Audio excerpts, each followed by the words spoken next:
Hi అందరికీ నమస్కారం అండి. ఈరోజు ఆగస్టు 17 శనివారం రోజు నేను నెల్లూరు జిల్లా రాపూర్ మండలం ప్రముఖ పుణ్యక్షేత్రమైనటువంటి శ్రీ పెనుసిల లక్ష్మీ నరసింహస్వామి దేవస్థానానికి దర్శించడానికి వెళ్ళానండి. ఆ యాత్రా విశేషాలు మీకోసం షేర్ చేస్తున్నాను. సో ముందుగా మనం అక్కడికి చేరుకోవాలి అని అంటే రాపూరుకి అయితే వెళ్ళాలండి. సో నెల్లూరు నుంచి అయితే ఎవ్రీ 30 మినిట్స్కి ఒక బస్సు పెంచలకోన డైరెక్ట్ బస్సు ఉంటుంది. ఇటు తిరుపతి నుంచి వచ్చేవారైతే అక్కడికి రాపూర్కి వెళ్ళి రాపూర్ నుంచి అక్కడ ప్రైవేట్ బస్సులు కానీ ప్రైవేట్ ఆటోలు కానీ లేదా ఆర్టీసీ బస్సులు అయినా ఉంటాయండి. 60 రూపీస్ ఛార్జ్ చేస్తారు. అలా రీచ్ అయిపోవచ్చు అండి. నేనైతే రాపూర్కి వెళ్ళిపోయాను. మార్నింగ్ 9కి బయలుదేరాను. రాపూర్కి వెళ్ళాకే 11 అట్లా అయిందండి. అక్కడి నుంచి బస్సులు అయితే లేవు. ఒక 30 మినిట్స్ ఒక 1 అవర్ వెయిట్ చేయాల్సి ఉంటుంది. సో నేనైతే ఆటో అయితే తీసుకున్నాను. 60 రూపీస్ ఛార్జ్ చేశారు. ఇలా రాపూర్ నుంచి పెంచలకోనకి రీచ్ అయిపోయానండి. ఇలా వెళ్ళే మార్గం మధ్యలో ఇలా దట్టమైన అడవిలో వెళ్తూ ఉన్నాము. ఈ దట్టమైన అడవిలో ఇది ఎంట్రన్స్ అండి. పెంచలకోన ఎంట్రన్స్లో మనకి ఈ విధంగా పార్కు, పచ్చని చాలా బాగా ఉండేటటువంటి ప్రకృతి ఇలా ఉందండి. ఈ మధ్య వర్షాలు పడటం వలన ఇక్కడ అంతా చెట్లన్నీ చిగురించుకున్నాయి. సో ఈ విధంగా రీచ్ అయిపోయాను పెంచలకోనలోకి. ఇక్కడ అయితే ప్రైవేట్ వెహికల్స్కి అలా పాస్ తీసుకుంటారండి. సో ఇక్కడికి ఎంటర్ అయిపోయిన తర్వాత ఇది పెంచలకోన క్షేత్రము. చుట్టూ పచ్చనైనటువంటి చెట్లతో దట్టమైన కొండలు, ప్రకృతి రమణీయం చాలా బాగుందండి. ఇలా వెళ్ళిన తర్వాత మనం ఇక్కడ వెహికల్స్ని ఎక్కడో చోట పార్కింగ్ చేసుకోవచ్చండి. తర్వాత ఈ ప్రముఖ పుణ్యక్షేత్రం యొక్క కథ గురించి వస్తే, ఈ కథ గురించి ఇక్కడ వారు చాలామంది చెప్తూ ఉంటారు. మనకు తెలిసిన విషయమే. పూర్వం శ్రీ విష్ణుమూర్తి 4వ అవతారమే లక్ష్మీ నరసింహస్వామి అవతారము. ఇది అందరికీ తెలిసిందే.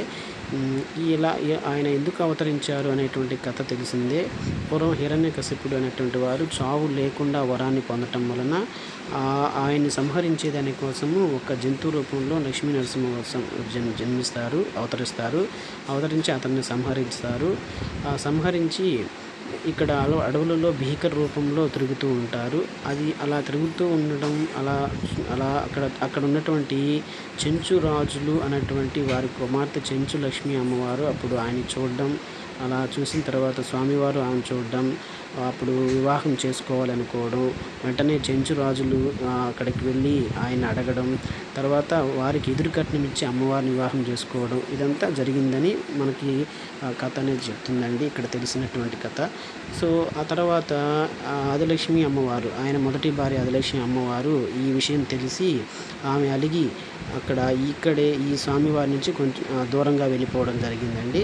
ఇక్కడ కణ్వ మహర్షి అనేటువంటి ఆయన తపస్సు చేసుకునేవారంట. సో ఆయన పేరు మీదుగా ఇక్కడ వర్షాకాలంలో భయంకరమైన వర్షాలు పడుతూ ఉంటాయి. అప్పుడు వరద రూపంలో ఒక నది ప్రవహిస్తుంది. ఆ నది పేరే ఇక్కడ కణ్వ నది అని అంటారు. కాలక్రమేణా అది నదిగా పేరు పొందింది. ఆ నది అవతల వైపుగా ఈ ఆదిలక్ష్మి అమ్మవారు ఇక్కడ శిలారూపంలో వెలిచారు. అమ్మవారిని కూడా ఇక్కడ పూజిస్తారండి.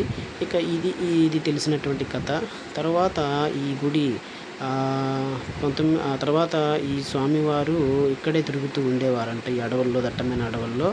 అప్పుడు ఒక వృద్ధుని రూపంలో ఒక గొర్రెల కాపరికి కనిపించి, అయ్యా ఇక్కడ స్వామివారు స్వయంభూగా వెలిచారు, మీ గ్రామస్తులందరూ పూజ చేయండి అని చెప్పగా ఆయన సరేనండి అనగా వెనుదిరిగి చూడకుండా వెళ్ళిపోండి అని చెప్పగా, అప్పుడు ఆ గొర్రెల కాపరి వెనుదిరిగి చూడడం, స్వామివారి శిలారూపంలో స్వయంభూగా ఇక్కడే నిలిచిపోవడం.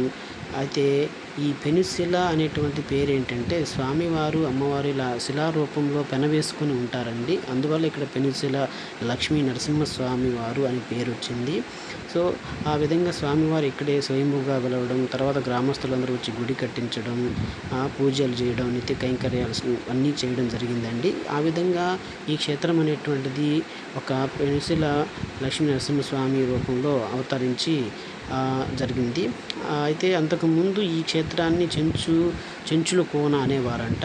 తర్వాత స్వామివారు ఇక్కడ అవతరించడే కారణంగా పెంచుల కోనగా అది కాలక్రమేణా అభివృద్ధి చెందింది.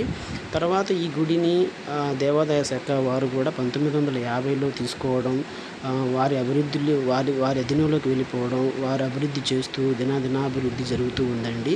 ఇక్కడికి మన రాష్ట్రం వైపు నుంచి నలుమూలల నుంచి కూడా అనేక మంది ప్రజలు వారి మొక్కులు తీర్చుకోవడానికి అనేక కోరికలతో వస్తూ ఉంటారు. స్వామివారు ఆ కోరికల్ని వారి పాపాలన్నింటినీ హరించి వారికి అనేక రకమైనటువంటి కోరికలు నెరవేరుస్తూ ఉన్నారు.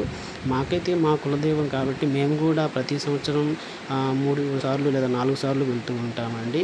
వెళ్ళినప్పుడు అక్కడ కొన్ని స్వామివారికి సేవలు ఉన్నాయి. వాటిలో అభిషేకము, అలాగే నిత్య కళ్యాణము, అలాగే సుప్రభాత సేవ, ఇలాంటి సేవలు ఉన్నాయి.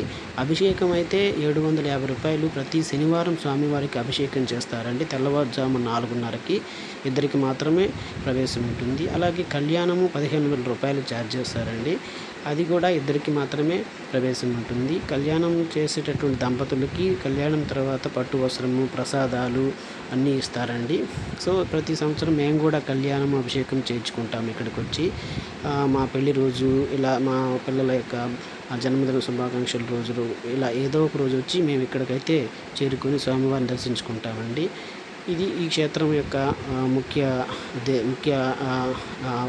ఉద్దేశం అండి. అలాగే ఈ క్షేత్రంలో క్షేత్ర పాలకుడిగా శ్రీ ఆంజనేయ స్వామివారు కూడా వెలిచి ఉన్నారు. అలాగే ఈ క్షేత్రంలో మరొక ముఖ్యం ఏంటంటే ఇక్కడికి వచ్చే ప్రతి ఒక్క భక్తులకి ఎటువంటి ఇబ్బందులు కలగకుండా ఇక్కడ ఈ గుడి తరపు వారు కూడా అన్ని సౌకర్యాలు ఏర్పాటు చేశారు. అలాగే తాగునీరు కానీ, అలాగే టాయిలెట్స్ కానీ, రూమ్స్ ఫెసిలిటీ కానీ, రూమ్స్ అయితే ఉన్నాయండి. ₹300 రూమ్స్ ఉన్నాయండి. అలాగే మనకి నిత్యం అన్నదానం ఉంటుంది. అలాగే కళ్యాణ కట్ట ఉంటుంది. తలనీలాలు సమర్పించుకునేవారు తలనీలాలు కూడా సమర్పించుకోవచ్చండి. అలాగే శ్రీవారి పుష్కరిణి ఉంది. ఈ పుష్కరిణిలో మనం తలస్నానం చేసి ఆ నీళ్ళు చల్లుకుంటే మనం పాపాలన్నీ కూడా హరిస్తాయనేది ఒక నమ్మకం ఉందండి. సో నేను కూడా తలనీలాలు సమర్పించుకున్నాను స్వామివారికి. పుష్కరిణిలో తలస్నానం చేశాను. తర్వాత దర్శనానికి అయితే వెళ్ళడం జరిగింది. సో ఇది కళ్యాణం. ఇక్కడ ఈ స్వామివారికి కళ్యాణ మండపంలో ప్రతిరోజు కళ్యాణం చేస్తారు. స్వామి అమ్మవార్లకు ఇది కళ్యాణం. నేను వెళ్ళేలోపు కళ్యాణం అయితే అయిపోయింది. 12 అయింది. 12కి కళ్యాణం అయిపోతుంది. మార్నింగ్ 10 కళ్యాణం స్టార్ట్ చేస్తారండి. ఎవరైనా కళ్యాణం చేయించుకోవాలంటే ముందు రోజే వెళ్ళిపోయి అక్కడ స్టే చేయండి. ఎర్లీ మార్నింగ్ కల్లా మీరు ₹1,500 ఛార్జ్ టికెట్ తీసుకొని కళ్యాణంకి అయితే వెళ్ళిపోవచ్చండి. పట్టు వస్త్రాలు ధరించి వెళ్ళాలి. పంచెలు అవి ధరించి వెళ్ళాలి. సో ఈ విధంగా నేనైతే దర్శనం చేసుకున్నాను. ఇది ఈ క్షేత్రం యొక్క వివరాలండి. అలాగే ఇక్కడ ఆదిలక్ష్మి అమ్మవారి పక్కనే ఒక ఛత్రవట వృక్షం అనేది ఉంది. ఇది స్వామివారి యొక్క అవతారమే అని అంటారు అందరూ. ఈ వృక్షాన్ని మనం పూజించినట్లయితే మనకి కోరిన కోరికలన్నీ నెరవేరుస్తారు స్వామివారు. ఎవరికైనా పిల్లలు లేకపోతే పిల్లల్ని, సంతానాన్ని కూడా కలుగజేస్తారు. ఇక్కడ చూడండి, చాలామంది అనేక మంది భక్తులు వారికి పిల్లలు, సంతానం కలగాలని అక్కడికి వచ్చి ఉయ్యాల రూపంలో వారి కొంగుని చించి ఇక్కడ ఈ విధంగా కడుతూ ఉంటారు. సో అలా కట్టిన వారందరికీ కూడా స్వామివారు నెరవేర్చారని అయితే నేను అనుకుంటున్నానండి. ఇది చాలా మహిమాన్వితమైనటువంటి చెట్టు, ఛత్రవట వృక్షము. గొడుగు రూపంలో ఉంటుందండి ఈ ఛత్రవట వృక్షము. ఇక్కడికి వెళ్ళినప్పుడు ఖచ్చితంగా దర్శించండి అమ్మవారిని. అలాగే ఈ ఛత్రవట వృక్షాన్ని కూడా దర్శించండి. అక్కడ మీరు మీ కోరికల్ని కూడా కోరుకోవచ్చు. స్వామివారు నెరవేరుస్తారండి. ఇది ఈ క్షేత్రంలో ఉన్నటువంటి ప్రముఖ ఛత్రవట వృక్షము. అలాగే ఇక్కడ నిత్య అన్నదాన సత్రము కూడా ఉన్నదండి. చాలా బాగా అన్నదానం చేస్తారు. ఇక్కడికి అనేక మంది విరాళాల రూపంలో అన్నదానానికి కూడా ఇస్తూ ఉంటారండి. ప్రతిరోజు మధ్యాహ్నం 12 గంటలకి